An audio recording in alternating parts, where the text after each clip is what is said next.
Confucius Teachings on Building a Happy Life, 38. Guidelines for being a good person. A foundation for Mahayana Buddhism practice.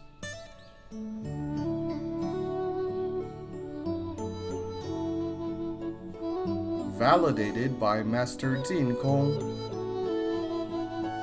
Speaker, Teacher Tsai Lixu.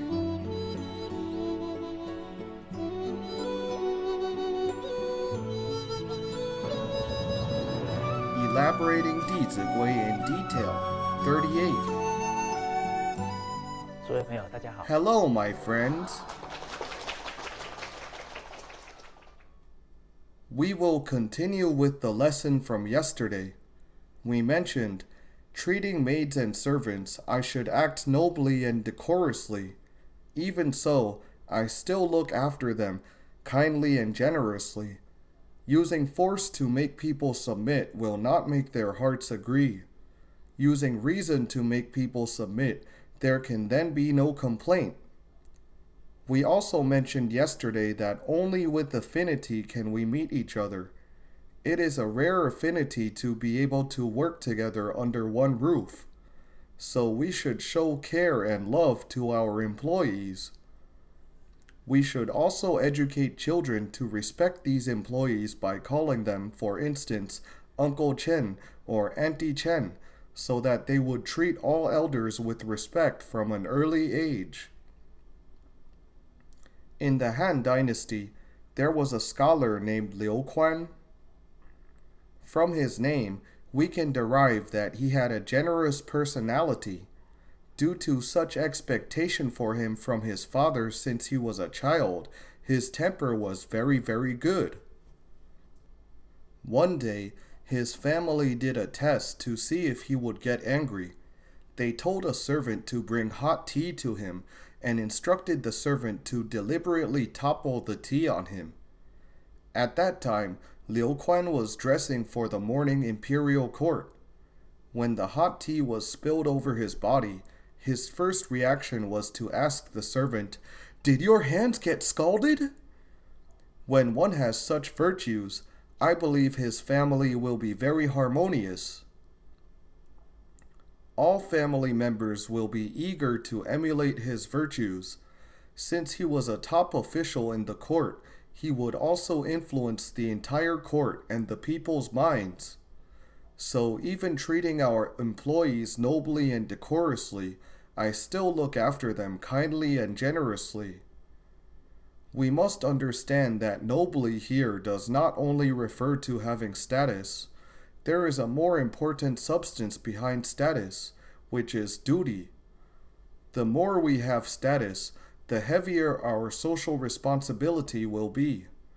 So we should be rigorously vigilant. Only by understanding the needs of our subordinates and people would we live up to this status.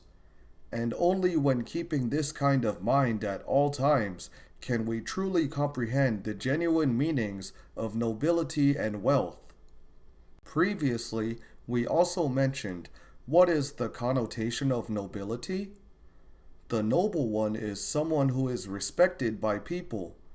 When everyone respects you from the heart, then you are truly a noble person. People who are employed by us are relatively less fortunate or even destitute, so other than showering them with care and love, it is vital to educate them well. Many of them are only 13, 14 years old, yet they have no chance to study. We should quickly impart the teachings of the saints and sages to them, because they may also become parents in the future. When they have proper thinking and perspectives, what will happen to their lives? Their lives will be transformed. Their future families will certainly have very good development. Honestly, as long as we are willing to make an effort, we can surely bring hope to the lives of those around us. When one day they leave our family as the karmic affinity is over, I believe they will feel very warm and grateful whenever they recollect this period of time with us. A good start can end well by allowing every karmic affinity to close with a wonderful memory. So, treating maids and servants, I should act nobly and decorously. Even so, I still look after them kindly and generously. What about our tenants? What is our relationship with tenants built on? Money relationship. Yet they are closely related to us to some extent. Some may even live under the same roof as us. So we should render our warmth when we see them. If the relationship is only built on money, and we do not greet each other whenever we see each other, is this good? Then both parties will fall ill. We must cherish this affinity. For instance, when we happen to have something good like food or clothing, we can proactively give them a share. I believe they will feel very heartwarming. After all, most of them are compelled to leave from their hometowns far away. When we are willing to extend such care, we are implementing the teaching of saints and sages. Within the 4 C's, everyone is my sibling. If you have such generosity, I am sure many people will regard you as their sibling and family wherever you go in the future. Next phrase, using force to make people submit will not make their hearts agree. Using reason to make people submit, there can then be no complaint. If we use our power and status to oppress others, their hearts will not be convinced. They may still appear reverent and respectful to us, but what might they do behind us after they bow to us? They might change to a different face and start to chatter about our action or even curse us. If people treat us with such superficial respect, we should seriously introspect ourselves. Such respect is very illusory and shallow. We should pursue a more practical and genuine life. There was a child who said, "In my growing up years, I cannot remember about my mother hitting me, but I can remember vividly every time my dad beat me." Why was there such a difference even though both were punishments? Why? What was the mother's intention when she hit him? She disciplined him out of love. He knew well that he was wrong and would rectify his faults. But when his father hit him, his intention was not necessarily to educate him. What was his motive? Perhaps he was beaten as soon as his father's temper flared, so he was not convinced at all and could remember every punishment very clearly. Children know well what attitude we treat them with. They receive the message clearly. Hence, using reason to make people submit, there can then be no complaint. We should not only apply this in the family, but should use the same attitude at work and in our enterprises as well. As a leader, we must also follow certain rules. We must not use someone excessively just because we like him, and oppress someone because we dislike him, even if he is very capable. Using power to make others submit like this, we will not win people's support. We should follow the principles by convincing them with sound reasoning. Then they will have nothing to object to. Only by treating people impartially will their minds be at peace. We must treat people with care, love, and respect, so that the atmosphere of the whole group will be more peaceful and harmonious. Observing China's thousands of years of history, how long did those dynasties that used power and force to conquer the nation last? Not long. On the contrary, dynasties that employed morality, filiality, and fraternity to edify the people by setting good examples had a relatively longer history and had made a profound impact on future generations. Let us see, Which dynasty was the longest in China? The Zhou dynasty. They ruled the nation by virtue. This is using reason to make people submit. Let us see. What happened to the dynasty that had used military force to conquer the nation? Qin dynasty. What happened to it after a few decades? It was overthrown. So we can use history as a mirror and learn from it to deduce that to empower our families and enterprises to have a long-lasting peace, only by using morality and rationality to earn others' hearts can we realize this goal. History allows us to deduce the future from the past, so we will not repeat the mistakes of the ancient people. Only in this way should we not fail the expectation of our ancestors who left us the mirror of the 25 histories. This is the last verse of this chapter, loving all broadly. In modern terminology, loving all broadly is called lessons in interpersonal relationships. How do we manage human relationships well? It is to implement the teachings of this chapter, love all broadly, in Dizigui. In fact, before one can love all people, he must take the root from the foundation of filiality and fraternity. Is there anyone who can love everyone in an instant? In learning to care and serve people, one must start from his family. Confucius mentioned in the Analects, isn't filial piety and fraternal love the root of benevolence? So the ability to deal with the interpersonal relationships must start from the family. To establish one's moral character, the key lies in the family. As parents, we must be especially cautious because the family influence is instilled imperceptibly in children every day. We have concluded the relationships among people into one word, concession. Concession with courtesy. When conceding, we will have left over. While contending, we will be insufficient. So we must courteously yield when we associate with others. Courtesy is the most beautiful distance among people. When you meet a very courteous person, how will you feel? Very comfortable and delighted. So etiquette is a very beautiful distance among people. No matter how close a relationship someone has with you, such as your spouse, parent, or child, you should treat them all with etiquette. Don't disrespect someone just because he has a very close relationship with you. For instance, when you enter someone's room without knocking at the door, he may accept it once or twice. What will happen when you do it many times? His grievances may flare up. That is why we must treat everyone with respect and etiquette, no matter how close we are. In this way, we can then maintain a beautiful distance with them.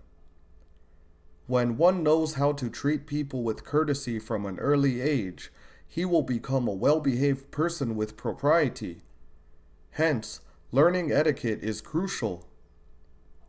As a matter of fact, all the teachings of Dizigui revolve around etiquette. Be filial to parents at home is being respectful to parents, which is etiquette.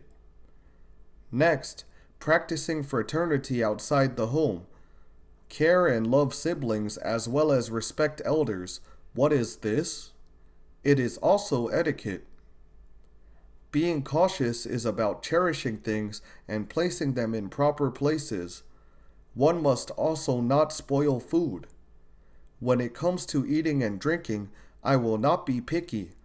This is treating food with a courteous and appreciative attitude. Next, when I speak, credibility is foremost. This implies that we must be polite to people who we encounter in our daily life. We must keep our word, or else it is very untrustworthy and discourteous. It is stated in the Book of Music, Etiquette is the order of nature.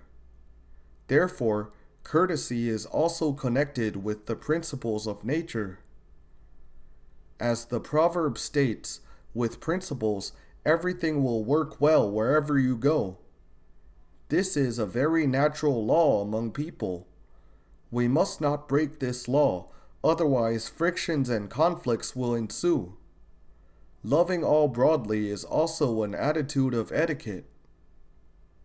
Next, become close to the benevolent ones and studying literature and arts in spare time after practicing all the above.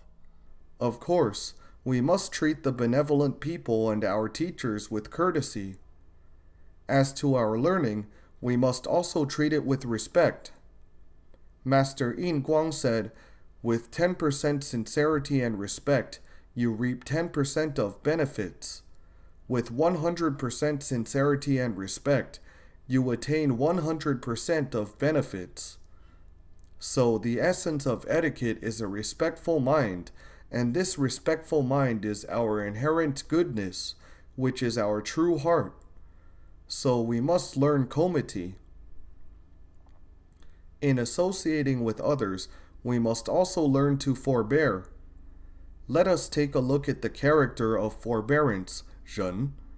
What else do you see other than a knife in this character? A heart. This is a compound ideograph character. It implies what state your practice of forbearance must reach to. You have to stay unmoved when people put a knife to your chest. This is not really putting a sharp blade in your heart. This sharp blade is likened to people's harsh words. When they ridicule and slander you, you must be able to forbear it. When we understand that these emotional reactions are only momentary, we should accommodate their opinions instead of fussing with them. There is a motto which mentions, "Forgive others with the mentality of forgiving ourselves. Then an endangered friendship can be saved. Demand ourselves with the standards of demanding others, then we will make fewer mistakes." Actually, we may ascend to the state of heaven from hell once we transform a single thought for our attitude. The general mentality of people is the same, and this mentality coincides with certain reasons. For instance, how many times do we forgive ourselves every day?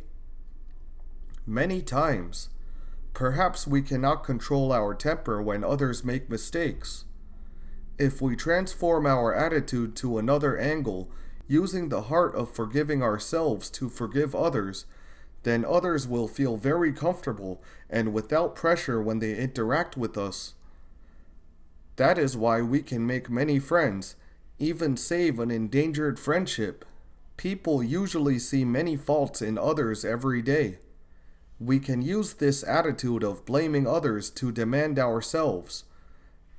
Then our virtues will improve very quickly and our wrongdoings will be minimal. Therefore, the most important part in forbearance is to have a forgiving heart. Zigong once asked Confucius, "My master, is there a word that can be practiced for life?" Confucius cited the word forgiveness. In fact, forgiveness and benevolence both connote the same meaning.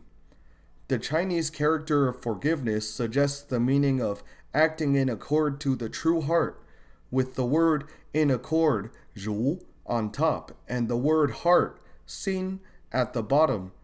It implies that we must always think from others' perspective. Naturally, many conflicts will be resolved. When one is able to forbear, he will resolve the combating anger unknowingly. As the proverb states, with the forbearance of a moment, you gain peaceful times. With one step of concession, you have widened your world. In fact, when we forbear, we have broadened our breadth of mind and be able to use reason to make people submit so that they have no complaint. Furthermore, their sense of shame will be awakened. After all, when people lose their temper, they are often more emotional. When they have calmed down, they would realize that they are in the wrong. So an act of forbearance can accomplish our virtues and can also arise the shame in others. Moreover, it enables the relationships to be maintained. Regardless of family members or friends, these affinities are not easy to come by. Do not let a long-term friendship end just because of one hurtful word. That would be bad. At this time, we should think of these teachings.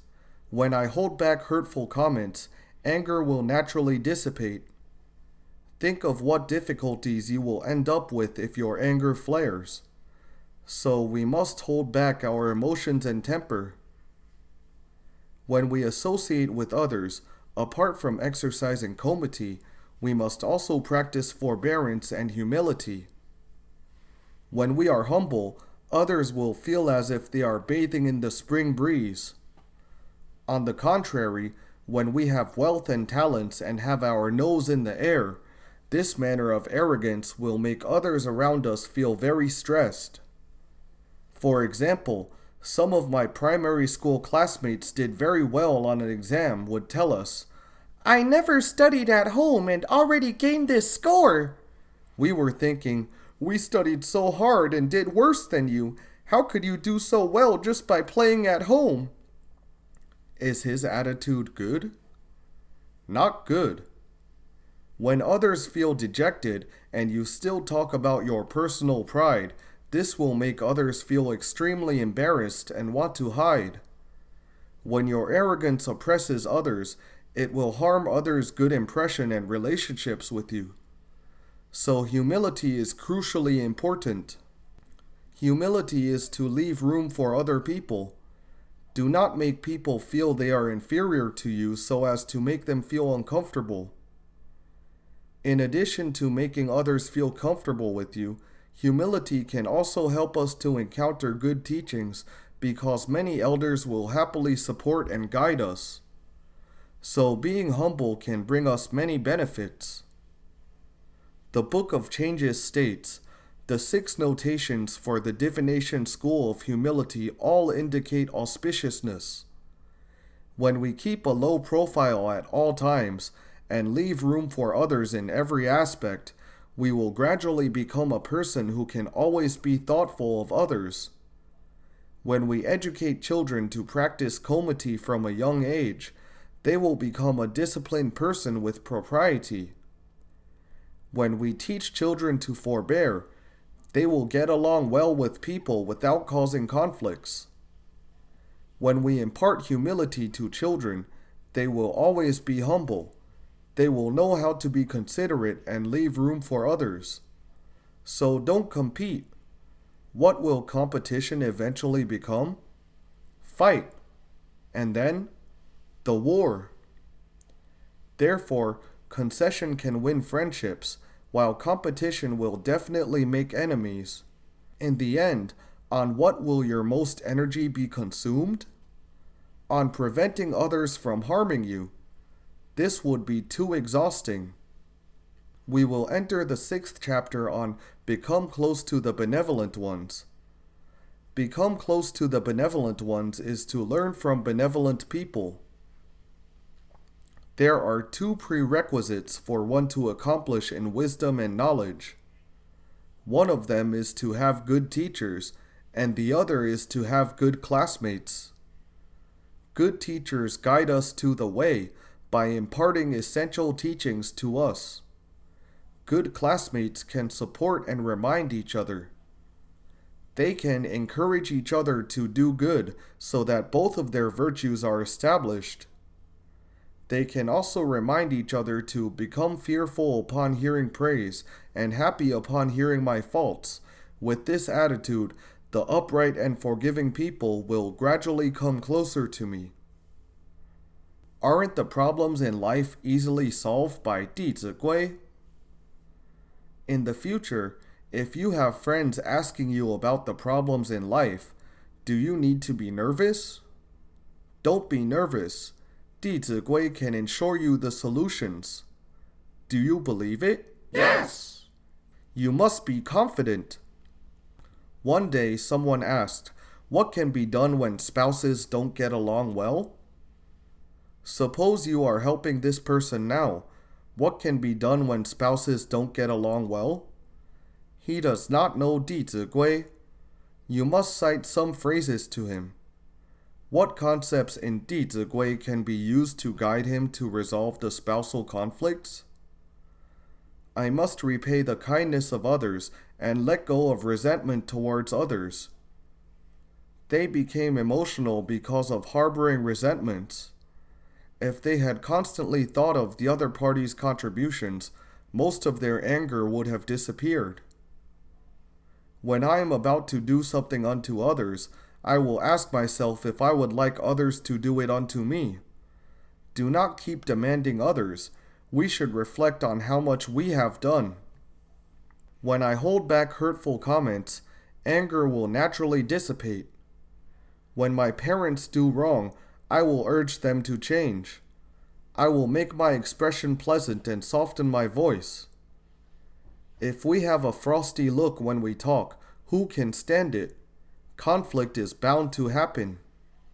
When we quote these verses, and he will be able to introspect himself, gradually he will find a solution for his problem. If he does not shift the focus from the problem to introspecting himself, it is guaranteed that this problem will remain unresolved.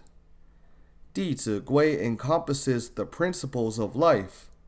So long as we study Dizigui in depth, and when our understanding corresponds with our practice, our wisdom will be uncovered. In the teacher-student and the classmates relationship, we must also exhort each other to do good, to establish both's virtues. What kind of attitude should we adopt when we learn from teachers? When my parents call me, I must answer right away. When my parents ask me to do something, I must do it promptly. Can we discount the assignments that are instructed by our teachers? Cannot. As long as it is instructed by our teacher, we must promptly do it without delay. In this era, it is not easy to be a teacher. They are afraid of creating enmity with students. If you procrastinate and show no aspiration, the teacher will treat you politely so as not to affront you. But if you practice respectfully according to their teachings, they will certainly do their best to guide you. So as long as we treat teachers with a filial attitude, the goodness within our intrinsic nature will be revealed, and our rationality can also be readily established. Remember, when we treat teachers with the most sincere filiality and respect, the goodness and wisdom of our innate nature will soon be uncovered. The two most vital spirits of the Chinese are the filial way to parents and the respectful way to teachers. Yet the respectful way to teachers is built on the foundation of the filial way to parents. The classic of filial piety states, "Filial piety is the root of all virtues." The root of morality and one's virtue is filial piety. One who is filial to his parents aspires to establish his own virtues so as to have his name honored in future ages, thereby glorifying his parents. For this reason, he will be very respectful to his teachers. We have mentioned about the cooperation between parents and teachers. When parents work closely with teachers, the children can be educated very well. Is the current situation of parent-teacher cooperation good? Firstly, parents do not recognize the importance of family education. Secondly, whose responsibility regarding educating children do parents think of? The teacher's responsibility. Moreover, due to parents doting on children, when some incident occurs in school, for instance, the child was scolded by the teacher, no idea how the child paraphrased the situation, the parents were then enraged. Who will they go after? It would be fine if they went to the teacher. They could figure out the actual situation. But they went straight to the principal. The matter would then become very complicated. Since the principal was not at the scene, he did not know the situation. Perhaps the teacher had reprimanded the child to help him rectify his wrongs. His initial intention was for your child's good, yet your action had caused him to have to explain to the principal. You might have dampened his teaching enthusiasm and affected his state of mind. To make it worse, you have affected this child's attitude towards teachers. In learning, with 10% of sincerity and respect, you reap 10% of benefits. When a child sees his parents accuse the teacher so freely, will he respect the teacher? That is impossible. When the teacher is afraid to teach, how can your child be virtuous and filial? This is a vicious cycle.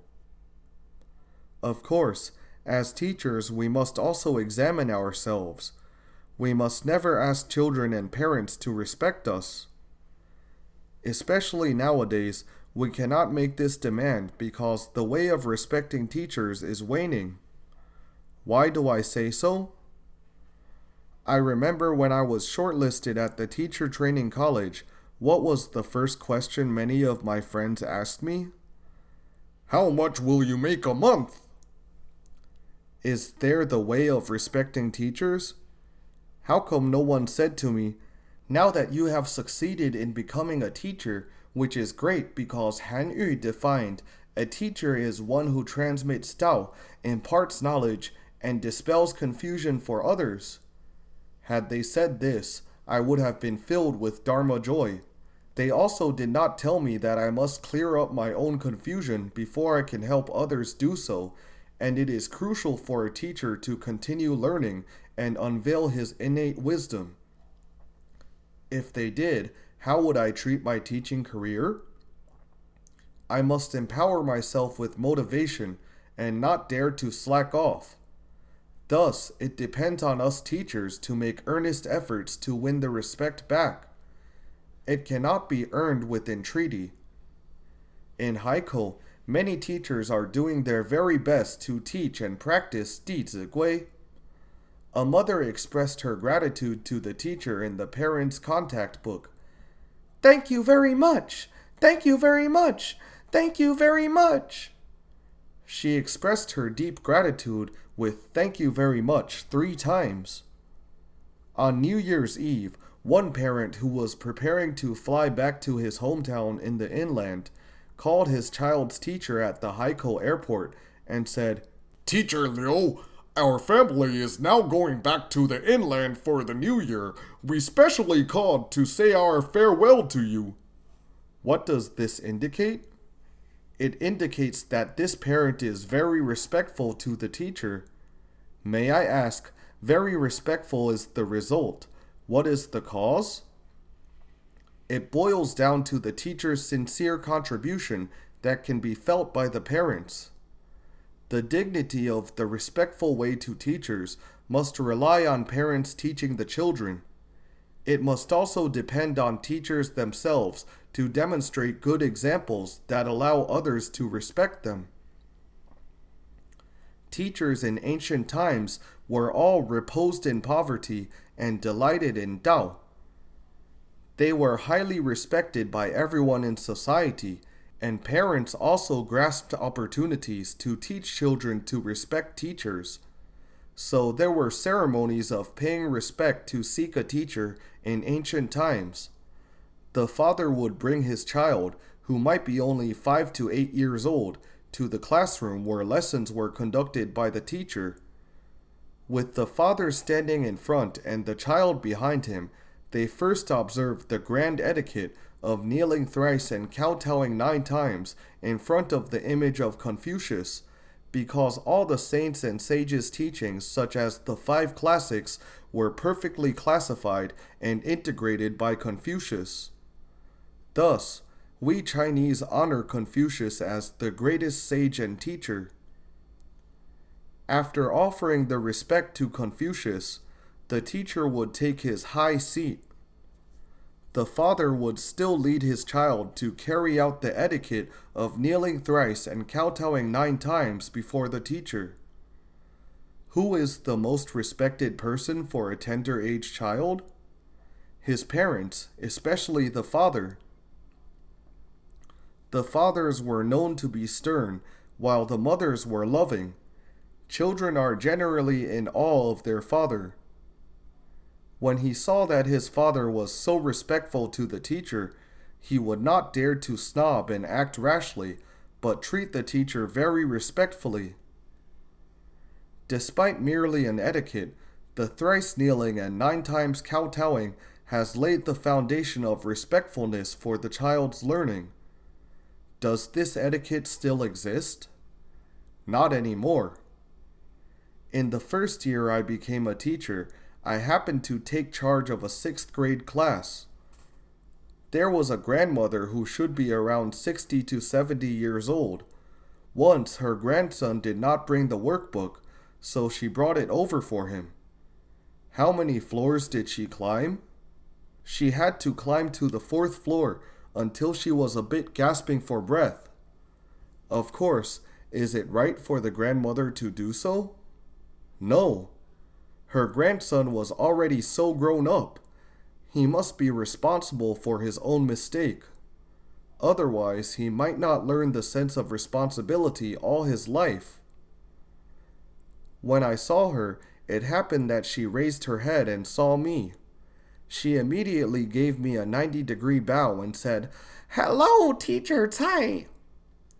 When she made the bow, I have a different state of mind. Is it easy to shoulder the word teacher?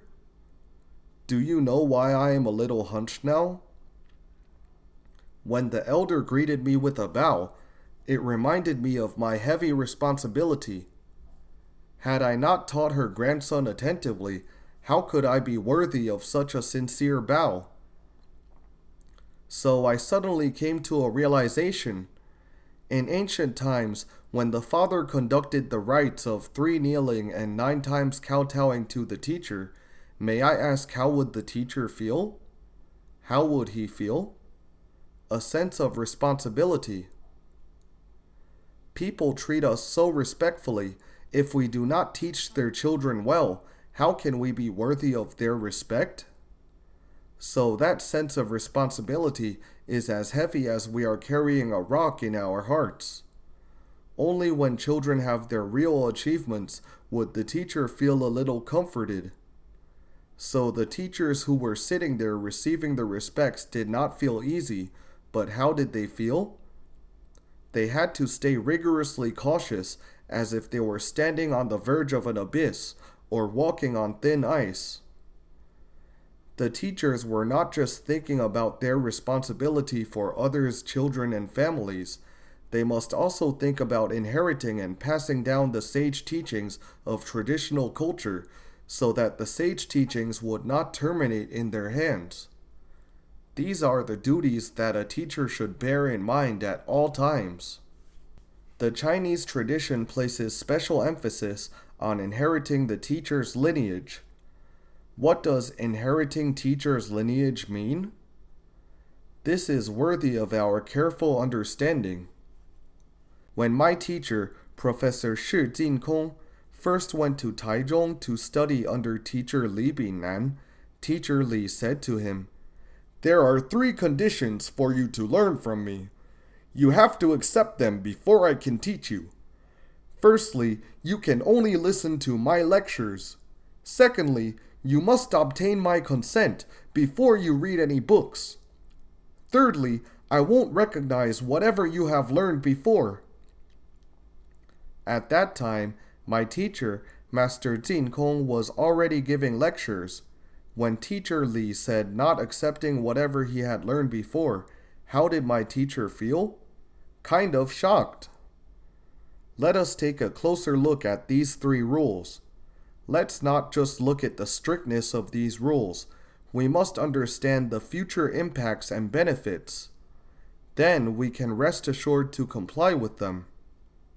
First of all, Why was he only allowed to listen to Teacher Li's lectures? Because when we have not yet uncovered our intrinsic wisdom, we will most likely spin around the non-essential knowledge. The more things you come into contact with, the more confused you will get. With one teacher's shepherd, you go in one direction. With two teachers' guidance, you get to a road that forks in two directions. With three teachers' instructions, you are stuck at the T-junction. And with four teachers' directives, you will be baffled at the cross-junction. Dear friends, please look and observe carefully. There are many people around us who love to read books, but after 3 to 5 years of reading, did you notice that their thinking is getting more and more chaotic? He may get confused by the various views from different writers due to his thinking and perspectives not grasping the moral principles. As the three-character classic states, the way of teaching emphasizes to dwell in one subject deeply. As teaching and learning are actually one thing, so to dwell in one subject deeply is vital in learning too. If you have 4 teachers, you will face a cross-junction. Besides, when you get messed up with what you have learned after 3 to 5 years, for example, is it easy to start from scratch? It won't be easy. You may have to take years to clear your wrong thinking. So we cannot afford to choose our teachers recklessly. We must choose our teachers carefully. From our lectures in the past few days, have you all felt the importance of making a cautious start? Only when you have genuine wisdom can you then help your children to make a cautious start and help yourself to avoid deviated decisions in the beginning. Why did Teacher Li set the first rule of restricting his students to only listen to his lectures and no one else? That is to protect students' knowledge and views. The second rule was that he must get the teacher's approval before he could read any books that he came in contact with. That is the teacher's love for his student.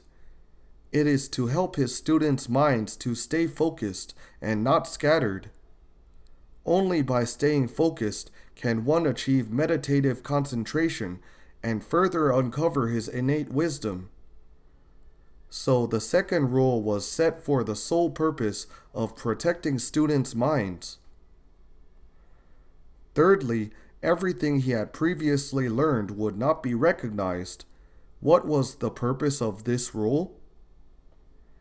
As the folk saying goes, half a bottle of vinegar jingles, so a dabbler will have the most difficulty in learning.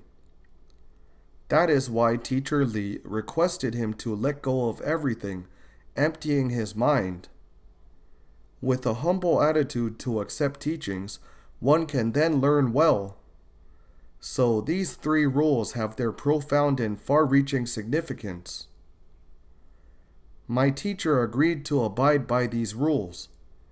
After observing them for 3 months, he was elated and said to Teacher Li, "Teacher, during these 3 months I have felt that my mind is getting purer and purer due to observing the 3 rules."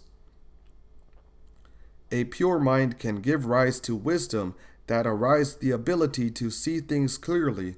So he said to Teacher Li, "Instead of observing the 3 rules for 5 years, I decide to double it."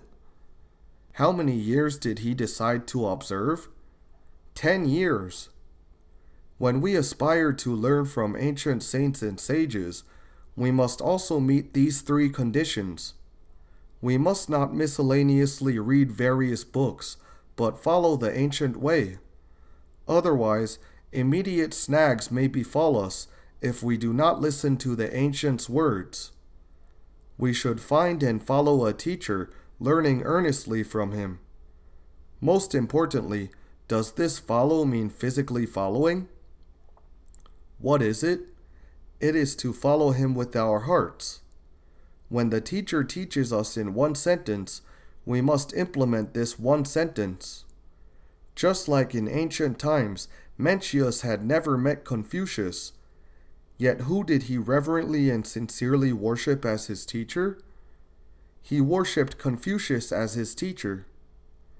His sincere respect transcended time and space. He learned quite well and was honored as the succeeding sage. He became the sage only next to Confucius. The first great Chinese historian, Sima Qian, also regarded Zuo Qiuming as his teacher. He respectfully read Zuo's commentary and delved deeply into studying Zuo's skills in writing. Later, he wrote a great masterpiece entitled Records of the Grand Historian. So, my friends, whether or not we can learn well from the sages, the most vital thing is to seriously elevate our respectful minds, as well as our passion for learning, to enable us to deeply respect the classics and our spiritual friends and great teachers. We will stop here for today. Thank you. For MP3 and full transcripts, please visit mahayanapureland.org. Welcome to Circulate.